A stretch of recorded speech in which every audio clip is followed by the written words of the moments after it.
2-3 kundan beri mana shunaqangi ob-havo bo'lyaptiki, yog'ingarchilik shunaqa zo'r ko'p bo'lyapti. Bir tarafdan o'zini salbiy nimalari ham bor, ta'sirlari, lekin eng ko'pi ijobiy ta'sir. Ya'ni o'simliklarimiz juda ham yashnab, o'ynab, kulib, maza qilib yashab o'syapti va aynan shu yog'ingarchilik tugashi bilan siz bog'ingizga albatta chiroyli gullaydigan o'simliklarni ekishingiz kerak. Nega? Chunki yer kuchga to'ladi va men bag'rimga o'simlikni ekkan deb turadi. Kecha Toshkent ko'chalarini sayr qilganimda lavandadan hosil qilingan parterga ko'zim tushdi va aynan mana shunaqangi parterni nima uchun meni obunachilarim o'zini bog'iga ekishi kerak emas degan fikr bilan lavandani skidkaga qo'yaman deb keldim pitomnikka.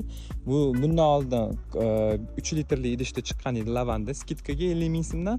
Endi buni men 100 ming, 50 ming emas, balki 30 ming so'mdan sizlar xarid qilib olishinglar uchun maxsus skidkaga qo'ymoqchiman.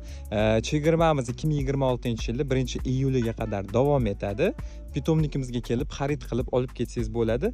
Yo'q, menga boshim shart emas, dastavka qilib bering degan bo'lsangiz, telefon raqamimni va manzilimizni yozib qoldirib olman.